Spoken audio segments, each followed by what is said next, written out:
আমাদের মুসলমান भाई আমি দেখেছে सलाम अलैकुम ना नहीं सुनाई नहीं पड़ रहा भैया सलाम अलैकुम क्या हुआ भाई सलाम अलैकुम সত্য কথা কি আছে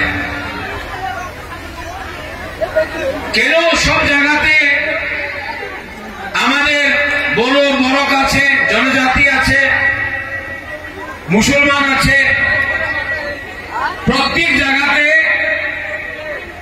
আমাদের ভেতরেই একটা নয় जो मैं आज आपको बोलने वाला हूं 5 मिनट है मेरे पास इसके बाद हंगामा बोलेगा आप लोग 5 मिनट हम लोगों का प्रॉब्लम क्या है ना मुसलमान एक है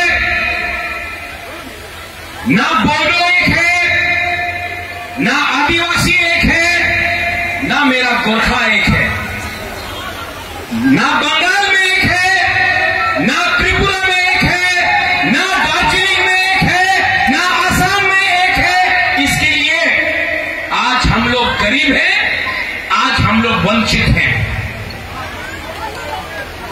22 तारीख को मैं त्रिपुरा से यहां में मेरे भाई को सपोर्ट करने आया हूं क्योंकि मैं जानता हूं कि आपको नेता नहीं आपको लीडर चाहिए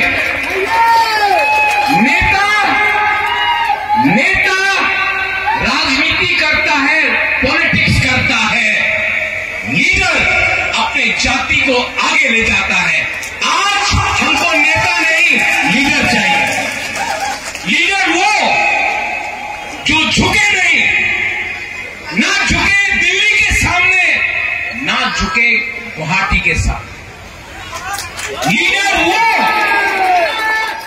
जिसको डर ना हो दिल्ली में कोई भी बैठा हो उसका प्राथमिक प्रायोरिटी होता है हमारे लोग लेकिन आज मैंने देखा है बोडोलैंड में पहली बार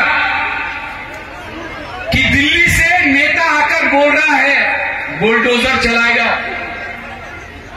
कोई बोल रहा है आपको काट देगा हटा देगा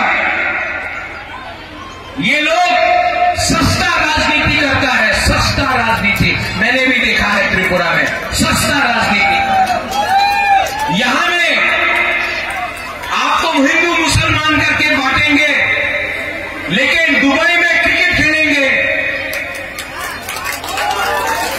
क्रिकेट बंद क्योंकि पैसा मिलता है ना भैया पैसा मिलता है यहां में गोरखा बोल के आपको वोट देंगे आपसे वोट मांगेंगे दार्जिलिंग करसियों पश्चिम बंगाल में गोरखा को कुछ नहीं मिलता है आदिवासी को इलेक्शन के टाइम बोलेंगे पैसा दे दो थोड़ा सा दारू दे दो मांसो दे दो वोट मिल जाएगा लेकिन आपका बच्चा चाय बागान में काम करते रहेगा उनका बच्चा मालिक का बच्चा कलकत्ता में पैसा कमाते रहेगा पैसा यहां से गुवाहाटी जाता है पैसा बोडोलैंड से कार्बी आंगलोंग से दिमासा हसाओ से आपका पैसा क्योंकि जमीन में गैस किसका चाय बागान किसका पेट्रोल किसका आपका लेकिन पैसा गुवाहाटी दिल्ली में अटक जाता है क्यों क्योंकि लीडर कमजोर है हम लोगों का लीडर कमजोर है आपने वोट दिया आपका वोट डिवाइड हुआ ये बीटीसी इलेक्शन में बोडोलैंड में कॉन्टेस्ट बीपीएफ और बीजेपी का है कि नहीं तो आपका वोट कहां जाएगा सुनाई नहीं पड़ता आपका वोट जाएगा टाइगर के पास क्योंकि को खा सकता है। बकरी बनके दिल्ली के सामने भीख मांगने से ठेंगा मिलेगा। अगर आपको अपना अस्तित्व बचाना है, मैं त्रिपुरा से आया हूं सपोर्ट करने के लिए। अनेक जन बोलेছিল আমার আপনি আইন না, এখানে দরকার নেই, আপনি আসেন না, এখানে আসলে ভালো হবে না। আমার অনেক জন ফোন করে বলেছিল আমি চিন্তা করি না, আমার ভাই এখানে আছে, আমি জানি এই জায়গা দিয়ে মাত্র এক পার্টি বিজেপিতে চ্যালেঞ্জ করতে পারে, এই পিপিএফ আছে, এই লিগে আমি এখানে এসেছে। আমি মিথ্যা কথা বলি না ভাই। ত্রিপুরাতে আমার পার্টি নাম্বার 2 পজিশনে আছে। আমাদের ভাষা খুব বড় একটা শব্দ আছে থানসা। থানসা থাকলে 2028-এ আমাদের ত্রিপুরা মধ্যে আমাদের জনজাতির পার্টি মুসলমান, হিন্দু, গুর্খা, ত্রিপুরা এক হয়ে আমাদের সরকার হবে, পুরো রাজ্যতে হবে। আর এই জায়গাতে আমি আপনার একটা কথা বলতে চাই, ভোট ডিভাইড করলে কিছু আপনার পাওয়া যাবে না। আমি জানি অনেকজন কংগ্রেসে ভালো পায়, আমি রাহুল গান্ধীর আদর করি, আমি সোনিয়া গান্ধীর আদর করি।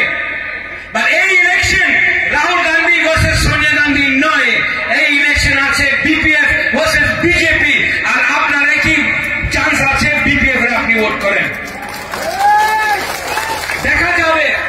আর আরেকটা কথা আছে, বিপিএফ বিটিসি ইলেকশন জিতলে আমাদের যে বড় এখানে আছে, আদিবাসী আছে, আপনি মাত্র বিটিসি রে ইলেকশন করেন।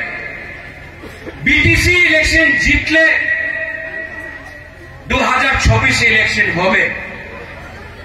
আর বিপিএফ এ ভোট ডিসাইড করবে আগামী দিনে এই রাজ্যতে কে সরকার হবে। এইভাবে সরকার চলবে না। आप लोगों को समझना चाहिए, आपका वोट हिंदुस्तान में कुछ भी बराबर नहीं है।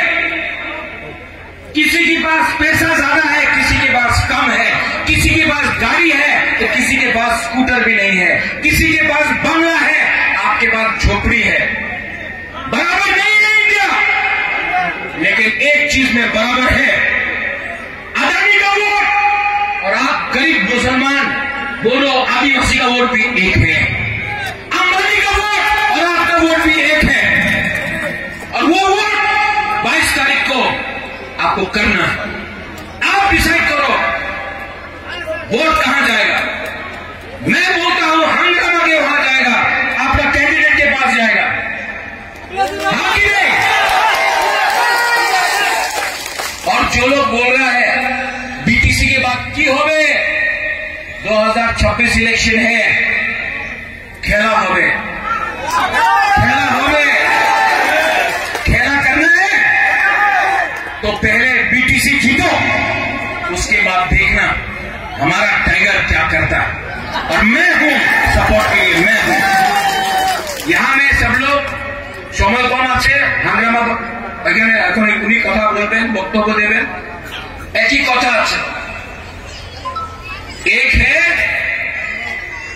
तो सेफ है, एक रहो बटोगे तो ये लोग उल्टा सीधा गेम खेलेंगे। आप सबको हाथ उठाओ, खड़ा हो जाओ, खड़ा हो जाओ। मैं बोलूंगा बीपीएफ, आप लोग बोलिए जिंदाबाद, ओके।